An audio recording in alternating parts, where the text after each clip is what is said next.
Good morning, everybody. I came across this tweet, and it happened a couple of days ago, but I've been busy, so, I don't get to everything.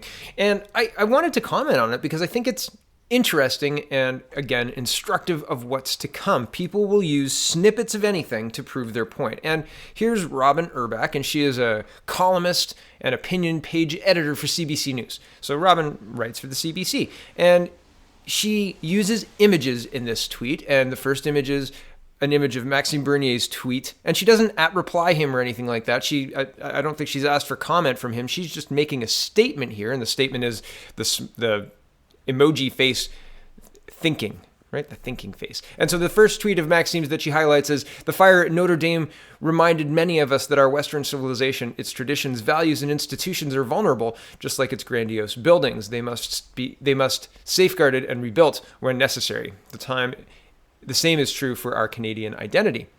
And then she links these two, and it's 2 and 3 in a three-tweet stream, and it says, "We've now come to a point where some journalists want to assess politicians' fitness for office on the basis of the timing and precise wording of tweets sent after some of these foreign tragedies. This is absurd. I won't play this game."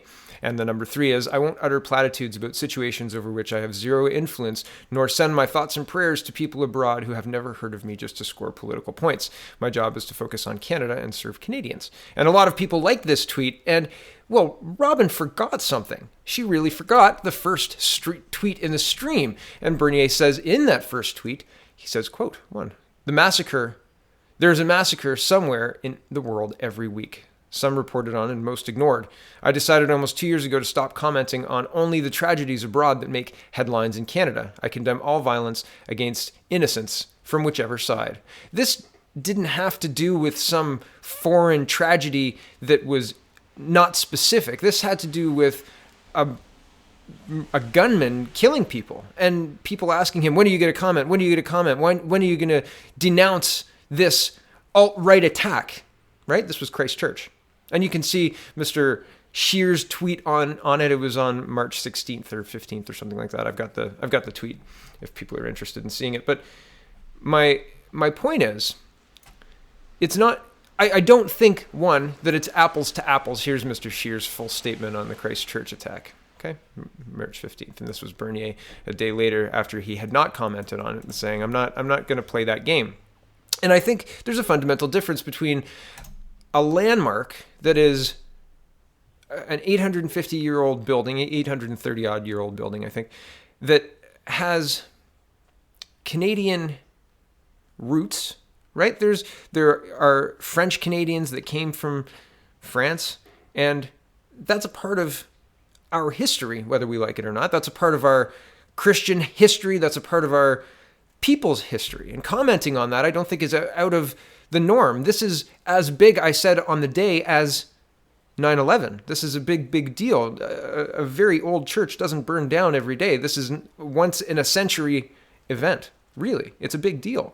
Whether you agree with me or not, it was as big as 9/11. And whether people want to talk about it or not, it was as big as 9/11. I don't think it's the same type of tragedy as a mad gunman shooting people.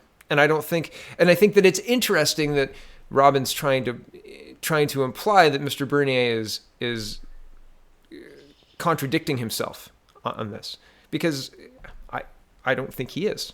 But maybe I'm wrong, and I'm willing to be wrong. Am I wrong on this? Is this a contradictory statement? Has Mr. Bernier commenting on the Notre Dame fire and loss of the building and saying that we need to rebuild it and using that as a metaphor, is that bad? Should he have not said that in light of saying he doesn't use tragedies that way? Well, I don't think so. I think it's an apt metaphor for our current modern age. And I think that because, well, terrorism and arson have been ruled out in the Notre Dame fire, yeah, which is interesting, because I don't know how they could have investigated that so quickly, but it's been ruled out, I guess. And that's tongue-in-cheek, just in case you didn't get the sarcasm tag on that last statement. But I just want to point it out. It's interesting to me that they're using this and they're not showing the whole context. So I let Robyn know she missed the first part, and I put it there. So interesting. The second story today is from Lindsay Sheppard. I came across this YouTube video. I was just setting up my studio, etc. And I put a video on sometimes, and this was the one I put on. And I thought it was a good idea. So here's the link, and link is in the description. I'm not going to play any of this. You should go watch Lindsay explain it for herself. But here is the idea. An identity grifter are those who profit from superficially exploiting their identity or an aspect of their identity without offering new insights or having accomplished anything. So they're just playing on any aspect of their identity that they can exploit.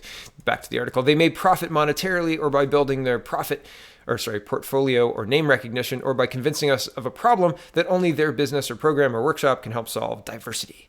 The only skill required of an identity grifter is being able to apply the vocabulary taught in a first-year critical race studies or gender studies class, e.g. systemic barriers, empowerment, marginalization, resistance, transgression. Identity grifters do not have to have overcome exceptional circumstances or have extraordinary character traits. They merely profit by being female, fat, racialized, indigenous, LGBTQ, or have any combination of such traits. Identity grifters can be credited with having some business acumen, as they recognize that these identity traits are fawned over in Canada's current cultural climate. And so, yeah, I think this is an interesting website idea. I think it's got a lot of potential. So you basically search through here for any kind of filter that you want to filter, and it's CBC articles or other articles that Lindsay herself puts on. And I suggested that she create an ability for the public to add their own articles, but she actually addresses that at the end of this video. She talks about it right at the end. So well, I mean, that's up to her. It's her website. I think it's a really neat idea, and I think it's got a lot of growth potential. So do check it out if you've got some time.